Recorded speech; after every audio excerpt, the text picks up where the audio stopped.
Hi friends, welcome to try and tasty food. ഇന്ന് ഞാൻ വന്നിരിക്കുന്നത് ബീഫ് ഡ്രൈ ഫ്രൈയുടെ വീഡിയോ ആയിട്ടാണ്.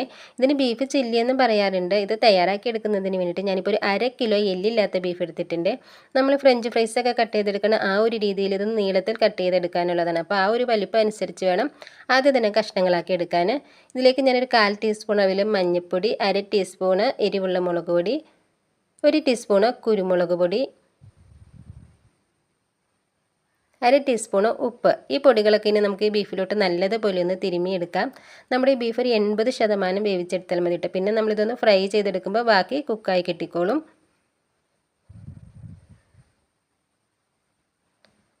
നല്ലതുപോലെ തിരുമ്മിയെടുത്തതിന് ശേഷം നമുക്കൊരു 1/4 കപ്പ് അളവിൽ വെള്ളം കൂടി ചേർത്ത് കൊടുത്തിട്ട് ഞാനിപ്പോൾ ഒരു 3 വിസിലടിപ്പിച്ചാണ് എടുക്കുന്നത്. ഹൈ ഫ്ലെയിമിൽ വെച്ചിട്ട് 3 വിസിലടിച്ചെടുക്കുന്നുണ്ട്. അപ്പം നിങ്ങളുടെ കുക്കറും ആ ഒരു ബീഫിൻ്റെ വേവ് അനുസരിച്ച് വേവിച്ചെടുക്കാം കേട്ടോ. ഇപ്പോൾ നമ്മുടെ ബീഫ് ഇവിടെ വെന്ത് കിട്ടിയിട്ടുണ്ട്. ഞാനിതിൻ്റെ ചൂട് മാറുന്നതിന് വേണ്ടിയിട്ട് ഇതൊന്ന് ഈ വെള്ളത്തിൽ നിന്നൊന്ന് കോരി വയ്ക്കുന്നുണ്ട്. അതിനുശേഷം നമുക്കത് ചെറിയ പീസുകളായിട്ടൊന്ന് കട്ട് ചെയ്തും കൂടി എടുക്കാം. ഞാൻ മുഴുവൻ പീസുകളൊന്ന് ചെറിയ പീസുകളായിട്ടൊന്ന് നീളത്തിൽ കട്ട് ചെയ്തെടുത്തിട്ടുണ്ട്. ഇനി നമുക്കിതിലേക്ക് പുരട്ടിയെടുക്കാനുള്ള ഒരു മസാല ഒന്ന് തയ്യാറാക്കിയെടുക്കാം.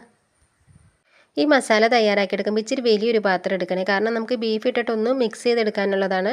അപ്പോൾ ആ ഒരു രീതിയിലുള്ള പാത്രം എടുക്കുക. ഞാൻ ഇതിലേക്ക് 1 ടേബിൾ സ്പൂൺ അളവിൽ ഇഞ്ചിയും വെളുത്തുള്ളിയും നല്ലതുപോലെ ചതച്ചെടുത്തിരിക്കുന്നതാണ്. ഇഞ്ചിയും വെളുത്തുള്ളിയുടെ പേസ്റ്റ് ഉണ്ടെങ്കിൽ അത് ചേർത്ത് കൊടുത്താലും മതി. 2.5 ടേബിൾ സ്പൂൺ അളവിൽ കോൺഫ്ലോർ ചേർത്ത് കൊടുക്കുക. 1 ടീസ്പൂൺ അളവിൽ ഉണക്കമുളക് വറുത്തിട്ടൊന്ന് പൊടിച്ചെടുത്തിരിക്കുന്നതാണ്. ആ ഒരു പൊടിയും കൂടി ചേർത്ത് കൊടുത്തിട്ടുണ്ട്. ഇനി ഒരു 1.5 ടീസ്പൂൺ അളവിൽ കാശ്മീരി മുളക് പൊടി, 1/4 ടീസ്പൂണ് മഞ്ഞൾപ്പൊടി, 1/2 ടീസ്പൂണ് ഗരം മസാല, 1 ടീസ്പൂണ് പെരിഞ്ജീരകം പൊടിച്ചെടുത്തിരിക്കുന്നത്. പിന്നെ ഒരു ടീസ്പൂൺ അളവിൽ ഉപ്പ് ചേർത്ത് കൊടുക്കുക കേട്ടോ. പിന്നീട് വേണമെങ്കിൽ നമുക്ക് നോക്കിയിട്ട് ചേർത്ത് കൊടുത്താൽ മതി. 1 ടീസ്പൂൺ അളവിൽ നാരങ്ങ നീരോ അല്ലെങ്കിൽ വിനാഗിരി ഇല്ലേ, അത് ചേർത്ത് കൊടുക്കണേ. പിന്നെ നമ്മൾ ബീഫ് വേവിച്ചിട്ടുണ്ടായിരുന്ന ആ ഒരു വെള്ളമില്ലേ, അതിൽ നിന്ന് കുറേശ്ശെ വെള്ളം ചേർത്ത് കൊടുത്തിട്ട് നമുക്കതൊരു പേസ്റ്റ് രൂപത്തിലായിട്ട് ഒന്ന് മിക്സ് ചെയ്തെടുക്കാനുള്ളതാണ്. അപ്പോൾ ആ ഒരു രീതിയിൽ ഇതൊന്ന് മിക്സ് ചെയ്തെടുക്കുക.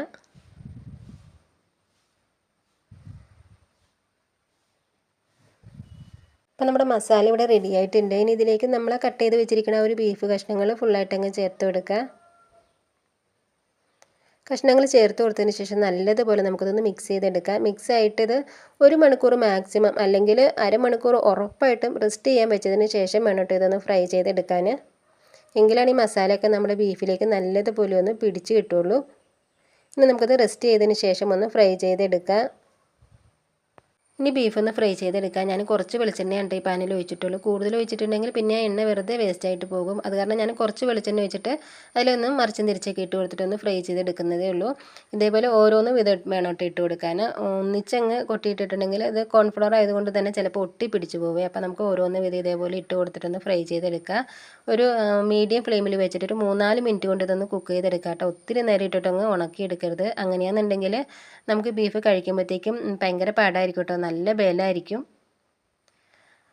അപ്പോൾ ഇത് ഏറെക്കുറെ ആയിട്ടുണ്ട്. ഇനി നമുക്കിത് എണ്ണയിൽ നിന്ന് കോരി എടുത്തിട്ട് ഈ രീതിയിൽ തന്നെ ബാക്കിയുള്ളതും കൂടി ഒന്ന് ഫ്രൈ ചെയ്തെടുക്കുക. എൻ്റെ ഈ വീഡിയോ നിങ്ങൾക്ക് ഇഷ്ടപ്പെട്ടിട്ടുണ്ടെങ്കിൽ നമ്മുടെ ചാനലായ ട്രൈ ആൻഡ് ടേസ്റ്റി ഫുഡ് എന്ന ചാനൽ ഒന്ന് സബ്സ്ക്രൈബ് ചെയ്ത് തരണേ. അതിൻ്റെ കൂടെ ലൈക്ക് ചെയ്യുകയും ഷെയർ ചെയ്യുകയും നിങ്ങളുടെ അഭിപ്രായങ്ങൾ അറിയിക്കുകയും കൂടി ചെയ്യണം കേട്ടോ.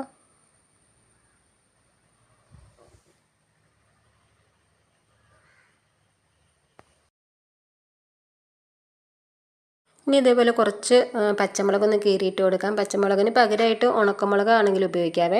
എന്നിട്ട് കുറച്ച് കറിവേപ്പിലയും കൂടി ഇട്ട് കൊടുത്തിട്ട് നല്ലതുപോലെ ഒന്ന് വറുത്തിട്ട് ആ ബീഫിലേക്ക് ഇട്ടിട്ടൊന്ന് മിക്സ് ചെയ്തെടുക്കുക. അപ്പോൾ നമ്മുടെ വളരെ രുചികരമായിട്ട് തയ്യാറാക്കിയെടുത്തിട്ടുള്ള ബീഫ് ഡ്രൈ ഫ്രൈ റെഡി ആയിട്ടുണ്ട്.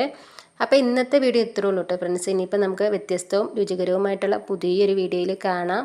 അതുവരെ എല്ലാവർക്കും നന്ദി, നമസ്കാരം.